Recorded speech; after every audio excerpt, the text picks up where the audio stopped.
Hello everyone, welcome back to my YouTube channel. ಇಂದಿನ ವಿಡಿಯೋದಲ್ಲಿ ನಾನು 10ನೇ ತರಗತಿಯಲ್ಲಿ ಬರುವಂಥ ಸಂಭವನೀಯತೆ ಪಾಠದ ಕೆಲವು ಲೆಕ್ಕಗಳನ್ನ ಬಿಡಿಸಿದ್ದೆ. ಹಾಗೆ ಸಂಭವನೀಯತೆ ಪಾಠದಲ್ಲಿ ಏನೇನು ಇಂಪಾರ್ಟೆಂಟ್ ಪಾಯಿಂಟ್ಸ್ ಏನು ನಮಗೆ ಗೊತ್ತಿರಬೇಕು ಈ ಲೆಕ್ಕಗಳನ್ನ ಬಿಡಿಸೋದಕ್ಕೆ ಅನ್ನೋದನ್ನು ಒಂದು ವಿಡಿಯೋದಲ್ಲಿ ಮಾಡಿದ್ದೀನಿ. ಹಾಗೆ ಭಾಗ ಒಂದು ವಿಡಿಯೋದಲ್ಲಿ ಕೆಲವು ಲೆಕ್ಕಗಳನ್ನ ಬಿಡಿಸಿದ್ದೀನಿ. ಅದರ ಮುಂದುವರೆದ ಭಾಗವಾಗಿ ಈ ವಿಡಿಯೋದಲ್ಲಿ ಕಂಟಿನ್ಯೂ ಮಾಡ್ತಾ ಇದ್ದೀನಿ. ಮೊದಲನೇ ಪ್ರಶ್ನೆಯನ್ನು ನೋಡೋಣ. ಮೊದಲನೇ ಪ್ರಶ್ನೆ ನೋಡೋದಾದರೆ, ಎ ಯು ಒಂದು ಯಾದೃಚ್ಛಿಕ ಪ್ರಯೋಗದ ಘಟನೆಯಾಗಿದ್ದು P of A is to P of A bar equal to 1:2 ಆದರೆ ಪಿ ಆಫ್ ಎ ಬಾರನ್ನು ಕಂಡುಹಿಡಿಯಿರಿ ಅಂತ ಕೊಟ್ಟಿದ್ದಾರೆ. ನಾವು ಪಿ ಆಫ್ ಎ ಬಾರನ್ನು ಕಂಡುಹಿಡಿಬೇಕು. ಪಿ ಆಫ್ ಎ ಬಾರ್ನ ಕಂಡುಹಿಡಿಬೇಕು ಅಂತ ಹೇಳಿದ್ರೆ ಅವರು ಕೊಟ್ಟಿರುವಂಥ ಕಂಡೀಷನ್ನ ಯೂಸ್ ಮಾಡ್ಕೋಬೇಕು. P of A is to P of A bar equal to 1:2 ಅಂತ ಕೊಟ್ಟಿದ್ದಾರೆ. ನಮಗೆ ಒಂದು ಕಂಡೀಷನ್ ಗೊತ್ತಿದೆ ಸಂಭವನೀಯತೆ ಅಂತ ಬಂದಾಗ, ಪಿ ಆಫ್ ಎ ಸಂಭವ ಘಟನೆ ಪ್ಲಸ್ ಅಸಂಭವ ಘಟನೆಯನ್ನು ನಾವೇನಂತ ಬರಿತೀವಿ, 1 ಅಂತ ಬರಿತೀವಿ. ಪಿ ಆಫ್ ಅದರ ಮೊತ್ತವನ್ನು 1 ಅಂತ ಬರಿತೀವಿ. P of A plus P of A bar equal to 1 ಅಂತ. ಅವರೇ ಕೊಟ್ಟಿರೋಂಥ ಕಂಡೀಷನ್ ಏನಿದೆ, ಪಿ ಆಫ್ ಅನುಪಾತದಲ್ಲಿ ಕೊಟ್ಟಿದ್ರೆ ಅನುಪಾತನ ನಾವು ಈ ಭಾಗಕಾರ ರೂಪದಲ್ಲಿ ಬರಿಬೋದು. P of A divided by P of A bar ಅಂತ ಬರಿಬೋದು.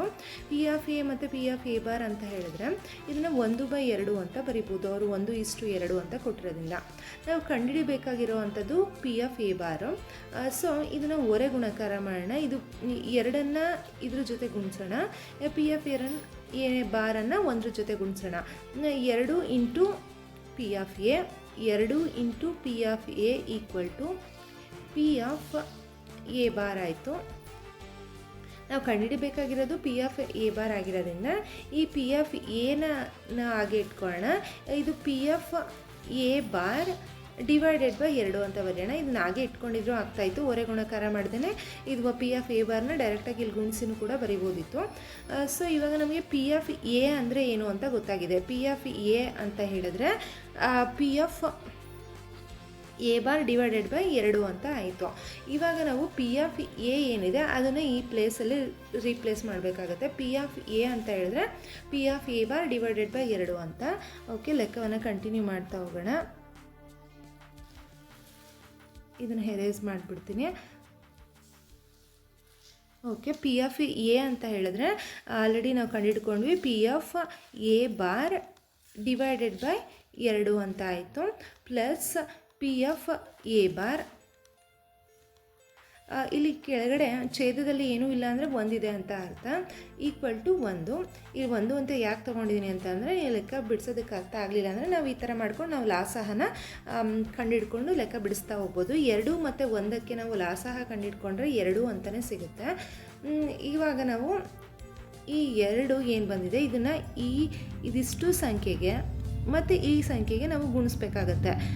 ಗುಣಿಸಿದಾಗ ಏನಾಗುತ್ತೆ, ಇಲ್ಲಿ 2 ಕ್ಯಾನ್ಸಲ್ ಆಗುತ್ತೆ. ಉಳಿದಿರೋ ಅಂಥದ್ದು P of A bar plus ಇಲ್ಲಿ 1, ಇಲ್ಲಿ 1 2 2 ಬರುತ್ತೆ.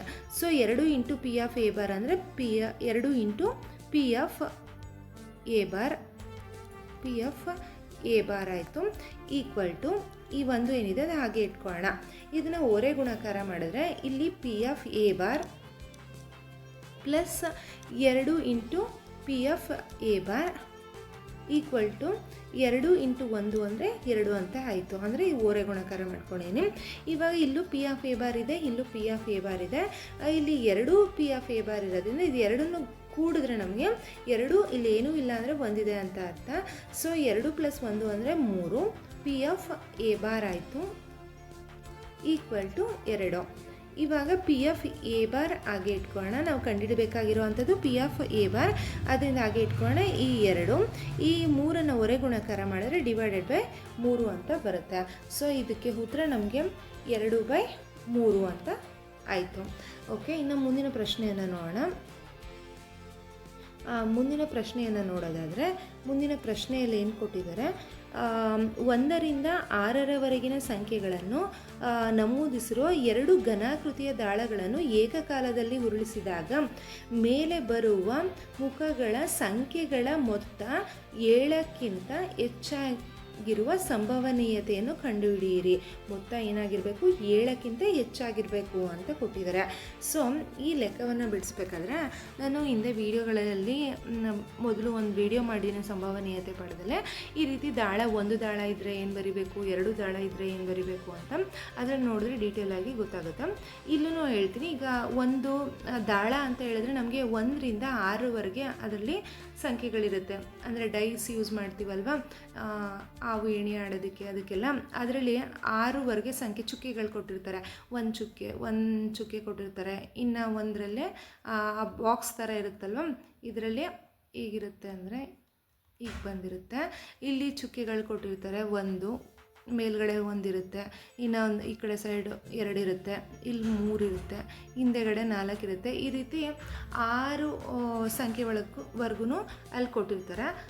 ಸೊ ಇವಾಗ ನಾವೇನು ಮಾಡಬೇಕು ಅಂದರೆ 1, 2 ನಂಬರ್ಗಳಲ್ಲಿ ಬರ್ಕೋತಾ ಇದ್ದೀನಿ. ಅದನ್ನು 1, 2, 3, 4, 5, 6 ಇಲ್ಲಿ 6 ಸಂಖ್ಯೆಗಳಿದೆ.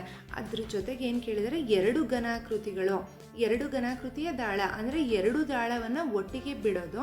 ಒಟ್ಟಿಗೆ ಬಿಟ್ಟಾಗ ಅದ್ರ ಮೊತ್ತ ಏನಾಗುತ್ತೆ, ಅದ್ರ ಮೊತ್ತ 7ಕ್ಕಿಂತ ಹೆಚ್ಚಾಗಿರಬೇಕು ಅಂತ ಕೊಟ್ಟಿದ್ದಾರೆ. ಆದ್ದರಿಂದ ನಾನು ಒಂದು ಟೇಬಲ್ನ ನೀವು ತಿಳ್ಕೊಂಡಿರಬೇಕು ಅಂತ ಹೇಳಿದ್ದೆ. ಆ ಟೇಬಲ್ ನೋಡ್ತಾ ಹೋದರೆ ನಾವು ಈಸಿಯಾಗಿ ಲೆಕ್ಕವನ್ನು ಬಿಡಿಸ್ಬೋದು. ಇಲ್ಲಿ 2 ದಾಳ ಅಂತ ಕೊಟ್ಟಿದ್ದಾರೆ. 2 ದಾಳ ಅಂತ ಬಂದಾಗ ಏನು ಮಾಡಬೇಕು ಅಂತ ಹೇಳಿದರೆ, 2 ದಾಳ ಅಂತ ಬಂದಾಗ ಒಟ್ಟು ಫಲಿತಗಳ ಸಂಖ್ಯೆ 36 ಆಗಿರುತ್ತೆ. 2 ದಾಳ ಅಂತ ಕೊಟ್ಟಾಗ ಮೊತ್ತ 36. ಸೊ ನಾವೇನು ಕಂಡುಹಿಡಿತಾ ಇದ್ದೀವಿ ಅಂತ ಅಂದರೆ PFEನ ಕಂಡುಹಿಡಿತಾ ಇದ್ದೀವಿ ಅಲ್ವಾ. ಛೇದದಲ್ಲಿ ಏನು ಬರಿಬೇಕು, ಇವಾಗ ನಾನು ಹಿಂದಿನ ವೀಡಿಯೋದಲ್ಲೂ ಮಾಡಿದ್ದೀನಿ. ಆ ವಿಡಿಯೋ ನೋಡಿದ್ರೆ ಇನ್ನೂ ಈಸಿಯಾಗಿ ಅರ್ಥ ಆಗುತ್ತೆ. ಛೇದದಲ್ಲಿ ಅಂಶ ಛೇದದಲ್ಲಿ ಒಟ್ಟು ಮೊತ್ತ ಏನಿದೆ ಅದನ್ನು ಬರಿಬೇಕಾಗುತ್ತೆ 36. ಇವಾಗ ಅವ್ರು ಕೊಟ್ಟಿರೋಂಥ ಕ್ವೆಶನ್ನ ಈ 36 ಯಾಕೆ ಬರಿತಾ ಇದ್ದೀನಿ ಅಂದರೆ 2 ದಾಳ ಅಂತ ಕೊಟ್ಟಿರೋದ್ರಿಂದ. 1 ದಾಳ ಅಂತ ಕೊಟ್ಟಿದ್ರೆ ನಾನು ಛೇದದಲ್ಲಿ 6 ಅಂತ ಬರಿತಾ ಇದ್ದೆ. ಇಲ್ಲಿ 2 ಅಂತ ಕೊಟ್ಟಿರೋದ್ರಿಂದ 36 ಅಂತ ಬರಿತಾ ಇದ್ದೀನಿ. ಇವಾಗ ಏನಂತ ಹೇಳಿದರೆ ಕ್ವೆಶನಲ್ಲಿ ಮೊತ್ತ 2 ದಾಳವನ್ನು ಬಿಟ್ಟಾಗ ಅಲ್ಲಿ ಬರೋ ಅಂಥ ಮೊತ್ತ ಏನಾಗಿರಬೇಕು, 7ಕ್ಕಿಂತ ಹೆಚ್ಚಿರಬೇಕು. ಇಲ್ಲಿ ನೋಡ್ತಾ ಹೋಗೋಣ. 7ಕ್ಕಿಂತ ಹೆಚ್ಚು ಯಾವ್ಯಾವ್ದು ಆಗುತ್ತೆ ಅಂದರೆ 6, 7 ಅಂದರೆ 6, 1 ಅಂದರೆ 7 ಆಯಿತು. 5, 2 7 ಆಯಿತು. 4, 3 7, 4, 3 7, 2, 5 7, 1 + 1 1 + 6 7 ಆಯಿತು. ಇನ್ನು ನೆಕ್ಸ್ಟ್ ಸಂಖ್ಯೆ ನೋಡೋಣ. ಇನ್ನು ನೆಕ್ಸ್ಟ್ ನೋಡಿದ್ರೆ 6, 7, 8 ಇದಾಯಿತು. 5, 6, 7, 8, 3 5, 3 8, 6, 3 9, 4, 4 8, 5, 3 5, 6, 7 8 ಆಯಿತು. 6, 2 8, 6, 3 9, 5, 4 9, 5, 4 5 9, 6, 4 10, 5, 5 10, 6, 4 10, 6, 5 11, 6, 5 11, 6, 6 12. ಇಲ್ಲಿ ನೋಡ್ಬೋದು ಈ ಲೈನ್ ಏನಿದೆ, ಈ ಲೈನ್ ಫುಲ್ಲು ಏನಿದೆ 7 ಆಗ್ತಿದೆ. ಅದನ್ನು ಬಿಟ್ಟು ಇಲ್ಲಿ ಟ್ರಯಾಂಗಲ್ ಶೇಪಲ್ಲಿ ಬಂದಿದೆ ಅಲ್ವಾ, ಇಷ್ಟೂ ಕೂಡ ನಮಗೇನು ಸಿಗ್ತಾ ಇದೆ, 7ಕ್ಕಿಂತ ಹೆಚ್ಚು ಇರೋವಂಥ ಸಂಖ್ಯೆಗಳು ಸಿಗ್ತಾ ಇದೆ. ಅವ್ರು ಕೇಳಿರೋವಂಥ ಪ್ರಶ್ನೆನೂ ಅಷ್ಟೇ, ಅದ್ರ ಮೊತ್ತ ಏನಾಗಿರಬೇಕು, 7ಕ್ಕಿಂತ ಹೆಚ್ಚಾಗಿರಬೇಕು ಅಂತ. ಸೊ ಇದನ್ನು ಲೆಕ್ಕ ಹಾಕೋಣ ಎಷ್ಟಿದೆ ಅಂತ. 1 2 3 4 5 6 7 8 9 10 11 12 13 14 15. ಇಲ್ಲಿ 15 ಅಂಶದಲ್ಲಿ ನಮಗೆ 15 / 36 ಅಂತ ಬರಿಬೇಕು. ಇಷ್ಟೇ ಉತ್ತರನ ನಮ್ಮ ಕ್ವೆಶನಲ್ಲಿ ಕೇಳಿರೋ ಅಂಥದ್ದು. ಅದನ್ನು ಕಂಟಿನ್ಯೂ ಮಾಡ್ತೀನಿ ಅಂತ ಹೇಳಿದ್ರೆ ಬೇಕಾದರೆ PFE = ಇದು ಯಾವ ಮಗ್ಗಿಲಿ 2 ಸಂಖ್ಯೆಗಳು ಹೋಗುತ್ತೆ ಅಂತ ನೋಡ್ಕೋಬೇಕಾಗುತ್ತೆ. 3 5 15, 3 5 15, 3 1 3, 3 2 6 ಅಂತ ಆಗುತ್ತೆ. ಸೊ 5/12 ಅಂತ ಬರಿಬೋದು. ಸೊ ಆ ಪ್ರಶ್ನೆಗೆ ಉತ್ತರ 5/12. ಪ್ರಶ್ನೆನ ನೋಡೋಣ ಅಲ್ಲಿ ಏನಿದೆ ಅಂತ. ಆ ಪ್ರಶ್ನೆಯಲ್ಲಿ 1 ದಾಳ 1ರಿಂದ 6ರವರೆಗೆ ಸಂಖ್ಯೆಗಳನ್ನು ನಮೂದಿಸಿರುವ 2 ಘನಾಕೃತಿಯ ದಾಳಗಳನ್ನು ಏಕಕಾಲದಲ್ಲಿ ಉರುಳಿಸಿದಾಗಿದೆ. ಮೇಲೆ ಬರುವ ಮುಖಗಳ ಸಂಖ್ಯೆಗಳ ಮೊತ್ತ 7ಕ್ಕಿಂತ ಹೆಚ್ಚಾಗಿರುವ ಸಂಭವನೀಯತೆಯನ್ನು ಕಂಡುಹಿಡಿಯಿರಿ ಅಂತ ಈ ಲೆಕ್ಕವನ್ನು ಬಿಡಿಸಿದ್ವಿ. ಆ ಉತ್ತರನ ನಾವು ಬರೀಬೇಕಾಗತ್ತೆ. ಓಕೆ, ಮುಂದಿನ ಪ್ರಶ್ನೆಯನ್ನು ನೋಡೋಣ. ಇವಾಗ ಏನು ಕೇಳಿದರೆ, ಒಂದು ದಾಳವನ್ನು ಒಂದು ಬಾರಿ ಎಸೆಯಲಾಗಿದೆ, 2 ಮತ್ತು 6ರ ನಡುವಿನ ಒಂದು ಸಂಖ್ಯೆಯನ್ನು ಪಡೆಯುವ ಸಂಭವನೀಯತೆಯನ್ನು ಕಂಡುಹಿಡಿಯಿರಿ. 2 ಮತ್ತು 6ರ ನಡುವಿನ ಒಂದು ಸಂಖ್ಯೆಯನ್ನು ಪಡೆಯುವ ಸಂಭವನೀಯತೆಯನ್ನು ಒಂದು ದಾಳವನ್ನು ಒಂದು ಬಾರಿ ಎಸೆಯಲಾಗಿದೆ. ಮತ್ತು ಇನ್ನೊಂದು ಏನು ಕೊಟ್ಟಿದ್ದಾರೆ, 2 ಮತ್ತು 6ರ ನಡುವಿನ ಒಂದು ಸಂಖ್ಯೆಯನ್ನು ಪಡೆಯುವ ಸಂಭವನೀಯತೆಯನ್ನು ಕಂಡುಹಿಡಿಯಿರಿ ಅಂತ ಕೊಟ್ಟಿದ್ದಾರೆ. ಫಸ್ಟು ಇಲ್ಲಿ ಎಷ್ಟು ದಾಳ ಅಂತ ಕೊಟ್ಟಿದ್ದಾರೆ, ಒಂದು ದಾಳ. ಇನ್ನು ಆಲ್ರೆಡಿ ಇಲ್ಲಿ ಬರ್ಕೊಂಡಿದ್ದೀನಿ, 1 2 3 4 ಒಂದು ದಾಳ ಅಂತ ಬಂದಾಗ 6 ಸಂಖ್ಯೆಗಳು ಬರುತ್ತೆ ಅಂತ ಬರ್ಕೊಂಡಿದ್ದೀನಿ. ಇವಾಗ ನಾವು ಪಿ ಆಫ್ ಇನ ಕಂಡುಹಿಡಿತಾ ಇದ್ದೀವಿ. ಪಿ ಆಫ್ ಇ ಇವಾಗ ಫಸ್ಟ್ ನಾವು ಛೇದದಲ್ಲಿ ಏನು ಬರೀಬೇಕು, ಅವರು ಒಂದು ದಾಳ ಅಂತ ಕೊಟ್ಟಿರೋದ್ರಿಂದ ಇಲ್ಲಿ 6, ಒಂದು ದಾಳದಲ್ಲಿ 6 ಸಂಖ್ಯೆಗಳು ಮಾತ್ರ ಇರೋದ್ರಿಂದ 6 ಅಂತ ಬರಿತಾ ಇದ್ದೀನಿ. ಇನ್ನು ನೆಕ್ಸ್ಟ್ ಪ್ರಶ್ನೆಯಲ್ಲಿ ಏನಿದೆ, ನಾವು ಛೇದ ಯಾವುದರಿಂದ ನಾವು ಅಂಶ ಛೇದ ಅಂತ ತೊಗೊಂಡಾಗ ಛೇದದಲ್ಲಿ ನಾವು ಟೋಟಲ್ ಏನಿರುತ್ತೆ ಅದನ್ನು ಬರ್ಕೋತೀವಿ, ಅಂಶದಲ್ಲಿ ಕೇಳಿರೋ ಪ್ರಶ್ನೆ ಪ್ರಕಾರ ಬರಿತೀವಿ. ಇವಾಗ ಒಂದು ಬಾರಿ ಎಸೆಯಲಾದ 2 ಮತ್ತು 6ರ ನಡುವಿನ, 2 ಮತ್ತು 6ರ ನಡುವಿನ ಅಂದರೆ ಇಲ್ಲಿ 2 ಇದೆ, ಇಲ್ಲಿ 6 ಇದೆ, ಅದ್ರ ನಡುವೆ ಇರುವಂಥದ್ದು 3 4 5 ಅಂದರೆ 3 ಸಂಖ್ಯೆಗಳಿದೆ. ಇದರಲ್ಲಿ 3 ಬರ್ಬೋದು, 4 ಬರ್ಬೋದು, 5 ಬರ್ಬೋದು, ಈ ಯಾವುದಾದ್ರೂ ಬರೋಬೋದು ಅನ್ನೋದ್ರಾಗಿರೋದ್ರಿಂದ ಟೋಟಲ್ ಎಷ್ಟಿದೆ, 1 2 3 ಸಂಖ್ಯೆಗಳಿದೆ. ಆದ್ದರಿಂದ ನಾವು ಇದನ್ನು 3 / 6 ಅಂತ ಬರಿಬೇಕಾಗತ್ತೆ. ಸೊ ಇದನ್ನು ಇಲ್ಲಿಗೆ ಆದರೂ ಸ್ಟಾಪ್ ಮಾಡ್ಬೋದು, ಇಲ್ಲ ಅಂತಂದರೆ 3 1 3 3 2 6 ಅಂತ 1/2 ಇದರ ಉತ್ತರ ಅಂತ ಕೂಡ ಬರಿಬೋದು. ಇನ್ನು ಮುಂದಿನ ಪ್ರಶ್ನೆಯನ್ನು ನೋಡೋಣ.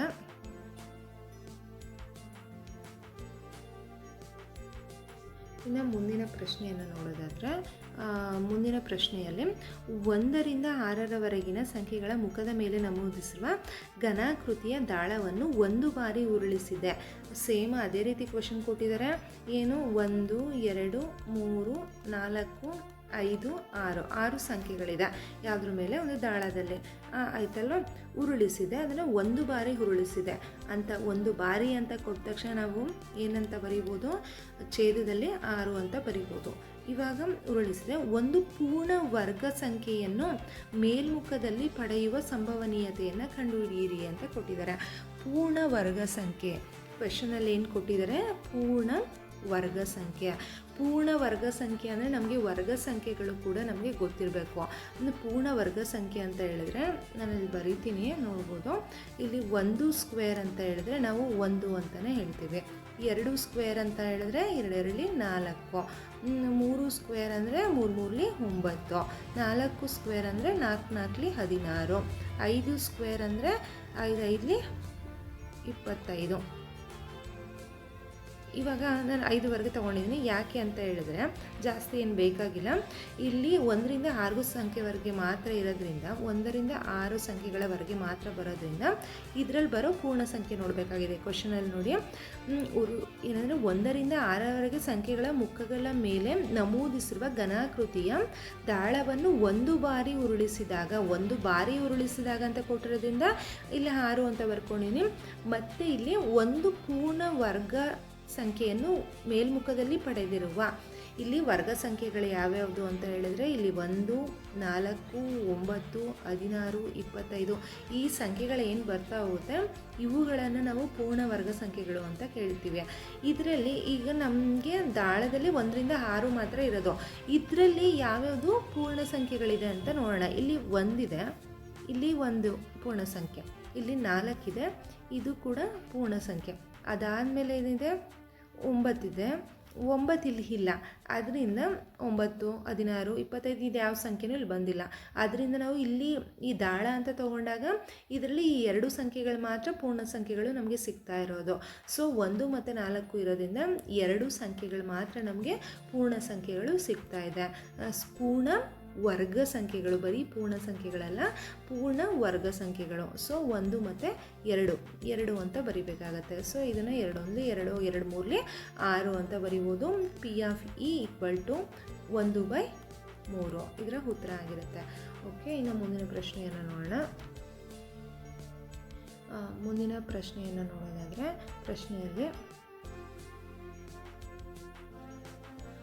ಪ್ರಶ್ನೆಯಲ್ಲಿ 1 ರಿಂದ 6ರವರೆಗಿನ ಸಂಖ್ಯೆಗಳನ್ನು ಮುಖದ ಮೇಲೆ ನಮೂದಿಸಿರುವ ಕೃತಿಯ ದಾಳವು ಒಂದು ಬಾರಿ ಉರುಳಿಸಿದೆ ಮೇಲ್ಮುಖದಲ್ಲಿ 4 ಬರುವ ಸಂಭವನೀಯತೆ. ತುಂಬ ಸಿಂಪಲ್ ಆಗಿ ಕೊಟ್ಟಿದ್ದಾರೆ. ಇಲ್ಲಿ ನಮಗೆ ಗೊತ್ತು ದಾಳ ಅಂತ ಬಂದ ತಕ್ಷಣ ಅಲ್ಲಿ 1ರಿಂದ 6ವರೆಗೆ ಸಂಖ್ಯೆಗಳಿರುತ್ತೆ. 4, 5, 6 ಅಂತ ಆಯಿತು. ಮತ್ತು ನಾವು ಪಿ ಆಫ್ ಇನ ಕಂಡುಹಿಡಿತಾ ಇದ್ದೀವಿ ಸಂಭವನೀಯತೆಯನ್ನು.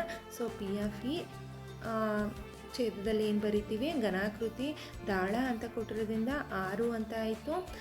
ಅದರಲ್ಲಿ ಉರುಳಿಸಿ ಮೇಲ್ಮುಖದಲ್ಲಿ 4 ಬರುವ ಅಂತ ಹೇಳಿದ್ರೆ ಇಲ್ಲಿ 1ರಿಂದ 6ವರೆಗೆ ಸಂಖ್ಯೆ ಇದೆ. ಅದರಲ್ಲಿ 4 ಒಂದೇ ಒಂದು ಸಂಖ್ಯೆ ಇರೋದ್ರಿಂದ ನಾವು ಇದನ್ನು 1/6 ಅಂತ ಬರಿತೀವಿ. ಇಷ್ಟೇ ಇದು ಉತ್ತರ ಆಗಿರುತ್ತೆ. ಸೊ ಮುಂದಿನ ಪ್ರಶ್ನೆಯನ್ನು ನೋಡೋಣ. 1/6 ಇದರ ಉತ್ತರ. ಮುಂದಿನ ಪ್ರಶ್ನೆಯನ್ನು ನೋಡೋಣ.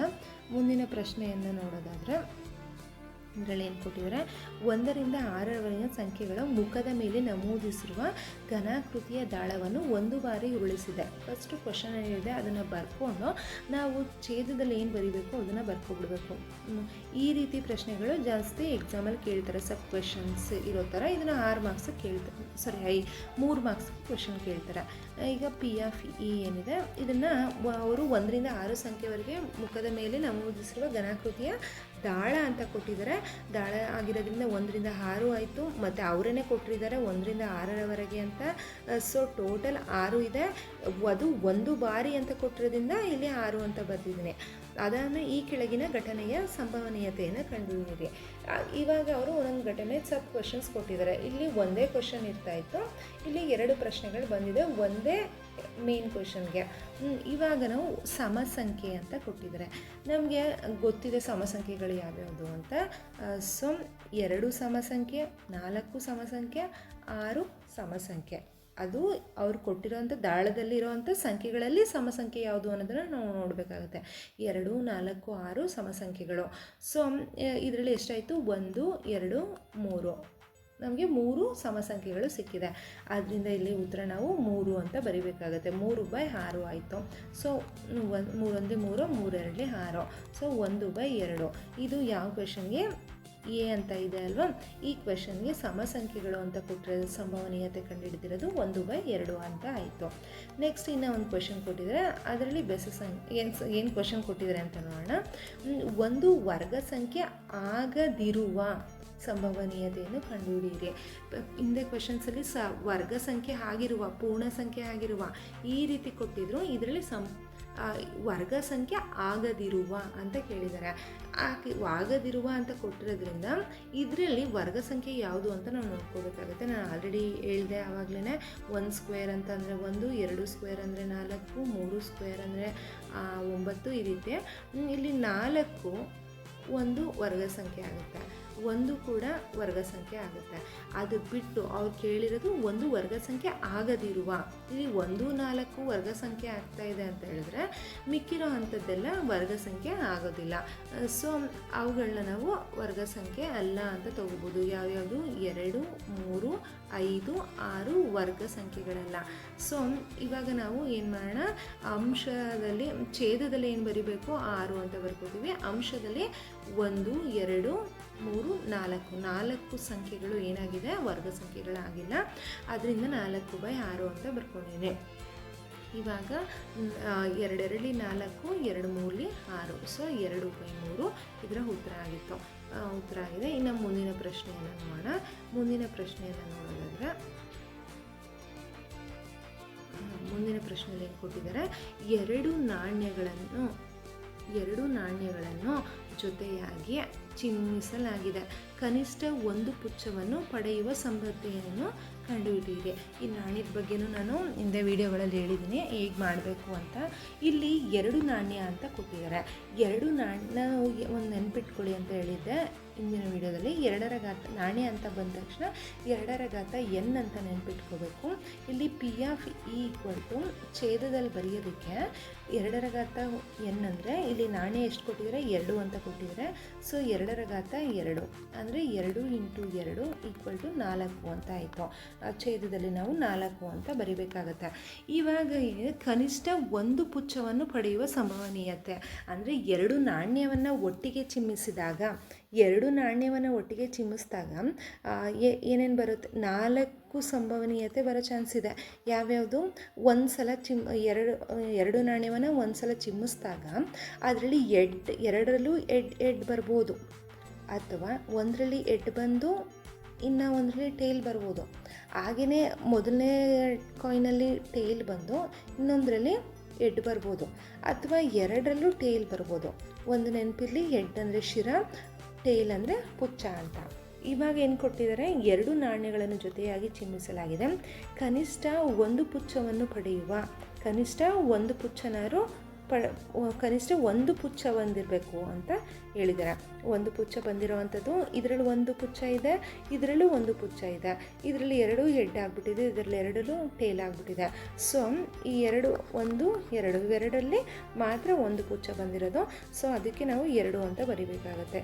ಇಲ್ಲಿ 2 1 2, 2 2 4 ಅಂತ ಆಯಿತು. So P(E) = 1/2.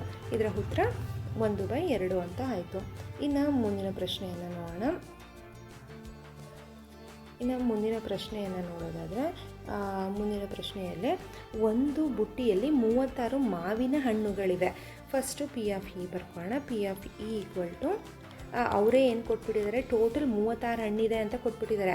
ಆದ್ದರಿಂದ ನಾವು ಛೇದದಲ್ಲಿ ಬರೆಯೋದು ಸಮಸ್ಯೆ ಆಗೋದಿಲ್ಲ. 36 ಅಂತ ಬರಿತಾ ಇದ್ದೀನಿ. ಮಾವಿನ ಹಣ್ಣುಗಳಿವೆ, ಅವುಗಳು 1/4 ಭಾಗದಷ್ಟು ಹಣ್ಣುಗಳು ಕೊಳೆತಿವೆ. ಅದರಲ್ಲಿ 4ನೇ 1 ಭಾಗ, ಈ 36ರಲ್ಲಿ 4ನೇ 1 ಭಾಗದಷ್ಟು ಹಣ್ಣುಗಳು ಕೊಳೆತಿವೆ ಮತ್ತು ಉಳಿದವು ಚೆನ್ನಾಗಿದ್ದಾವೆ. ಅಂದರೆ ಈ ಟೋಟಲ್ ಏನಿದೆ? 36 ಹಣ್ಣಿದೆ, ಟೋಟಲ್ 36. ಅದರಲ್ಲಿ 4ನೇ 1 ಭಾಗ ಅಂತ ಹೇಳಿದ್ರೆ ಇಲ್ಲಿ 36 ಡಿವೈಡೆಡ್ ಬೈ 4 ಮಾಡಬೇಕಾಗುತ್ತೆ. ಇಲ್ಲಿ 2 2 4, 2 1 2, 2 8 16 ಆಗುತ್ತೆ. 2 1 2, 2 9 18, ಅಂದರೆ 9 ಅಂತ ಬರ್ತಾ ಇದೆ. 4ನೇ ಇದು ಏನಂದರೆ 4ನೇ 1 ಭಾಗ ಅಂದರೆ ಇದರಲ್ಲಿ ಕಾಲು ಭಾಗ ಏನಾಗಿದೆ? ಹಣ್ಣುಗಳು ಕೊಳೆತಿದೆ. ಅಂದರೆ 9 ಹಣ್ಣುಗಳು ಏನಾಗಿದೆ? ಕೊಳೆತಿದೆ. ಕ್ವೆಶನ್ ಏನಿದೆ ಅದನ್ನು ನಾವು ಫಸ್ಟ್ ಅರ್ಥ ಮಾಡ್ಕೋಬೇಕು, ಅದಾದಮೇಲೆ ಆನ್ಸರ್ ಮಾಡೋದಕ್ಕೆ ಸಾಧ್ಯ. ಸೊ 9 ಹಣ್ಣು ಕೊಳೆತಿದೆ. ಉಳಿದವು ಚೆನ್ನಾಗಿದೆ ಅಂತ ಕೊಟ್ಟಿದ್ದಾರೆ. ಉಳಿದವು ಚೆನ್ನಾಗಿದೆ ಅಂತ ಕೊಟ್ಟಿರೋದ್ರಿಂದ 36ರಲ್ಲಿ 9ನ್ನು ನಾವು ಕಳಿಬೇಕಾಗತ್ತೆ. 36ರಲ್ಲಿ 9ನ್ನು ಕಳೆದ್ರೆ ಎಷ್ಟಾಗುತ್ತೆ? ಇವಾಗ 3 ಇಲ್ಲಿ 6 ಇದೆ, 6ರಲ್ಲಿ 9ನ್ನು ಕಳೆಯೋದಕ್ಕಾಗೋದಿಲ್ಲ. ಸೊ ಪಕ್ಕದಿಂದ ಒಂದು ಸಂಖ್ಯೆಯನ್ನು ತಗೊಳ್ಳೋಣ. 16 ಆಯಿತು. 16ರಲ್ಲಿ 9 ಹೋದರೆ ಇನ್ನು 7 ಉಳಿಯುತ್ತೆ. ಇಲ್ಲಿ ಆಲ್ರೆಡಿ 1 ತೊಗೊಂಡಿರೋದ್ರಿಂದ ಉಳಿದಿರೋದು 2. ಇವಾಗ ಏನಾಗಿದೆ? ಇನ್ನು ಉಳಿದಿರೋ ಅಂಥದ್ದು 27. ಸೊ 27 ಏನಾಗಿದೆ? ಚೆನ್ನಾಗಿದೆ. 27 ಚೆನ್ನಾಗಿದೆ. ಈಗ ನಾವು ಈಸಿಯಾಗಿ ಆನ್ಸರ್ ಮಾಡ್ಬೋದು. 9 ಕೊಳೆತಿದೆ, 37 ಚೆನ್ನಾಗಿದೆ, ಟೋಟಲ್ 36 ಹಣ್ಣುಗಳಿದೆ. ಸೊ ಇವಾಗ ನಾವು ಛೇದದಲ್ಲಿ 36 ಅಂತ ಬರೆದ್ವಿ. ಇವಾಗ ಕೊಳ್ತಿರೋದೆಷ್ಟು, ಚೆನ್ನಾಗಿರೋದೆಷ್ಟು ಅಂತ ಗೊತ್ತಾಯಿತು.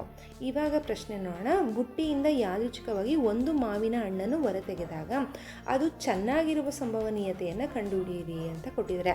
ಅಂದರೆ ಚೆನ್ನಾಗಿರೋ ಹಣ್ಣು ಎಷ್ಟಿಲ್ಲಿ? 27. ಸೊ ಆ 27ನ್ನು ನಾವು ಇಲ್ಲಿ ಬರಿಬೇಕಷ್ಟೇ. ಇವಾಗ ಇಷ್ಟಕ್ಕೆ ಉತ್ತರನ ನಾವು ನಿಲ್ಲಿಸ್ಬೋದು, ಅಥವಾ ಇದನ್ನು ಕಂಟಿನ್ಯೂ ಮಾಡ್ತೀವಿ ಅಂದರೆ ಯಾವ ಮಗ್ಗಿಲು ಬರುತ್ತೆ ಅಂತ ನೋಡ್ಬೋದು. 3 9 27, 3 1 3, 3 2 6 ಆಗುತ್ತೆ. 3 3 9, 3 4 12 ಅಂತ ಆಯಿತು. ಸೊ 3/4 ಇದರ ಉತ್ತರ. ಸೊ ನಾವು ಪ್ರಶ್ನೆ ಏನಿದೆ ಅದನ್ನು ನಾವು ಕರೆಕ್ಟಾಗಿ ಅರ್ಥ ಮಾಡ್ಕೋಬೇಕಾಗುತ್ತೆ. ಅದಾದಮೇಲೆ ಫಸ್ಟು ಛೇದದಲ್ಲಿ ಏನು ಬರೀಬೇಕು ಅಂತ ನೋಡ್ಕೊಂಡು ಬರ್ಕೊಬಿಡ್ಬೇಕು. ಫಸ್ಟು ಅಂಶದಲ್ಲಿ ಬರೆಯೋದಕ್ಕೆ ಕೊಟ್ಟಿರೋ ಪ್ರಶ್ನೆನ ಕರೆಕ್ಟಾಗಿ ಅರ್ಥ ಮಾಡಿಕೊಂಡು ಉತ್ತರವನ್ನು ಬಿಡಿಸ್ಬೇಕು ಅಂತ ಹೇಳ್ತಾ, ನನ್ನ ವೀಡಿಯೋಸ್ನ ನೋಡಿ ಸಬ್ಸ್ಕ್ರೈಬ್ ಮಾಡಿ, ಲೈಕ್ ಮಾಡಿ, ಶೇರ್ ಮಾಡಿ ಅಂತ ಹೇಳ್ತಾ ಈ ವಿಡಿಯೋನ ಇಲ್ಲಿಗೆ ಎಂಡ್ ಮಾಡ್ತಾಯಿದ್ದೀನಿ. Thank you.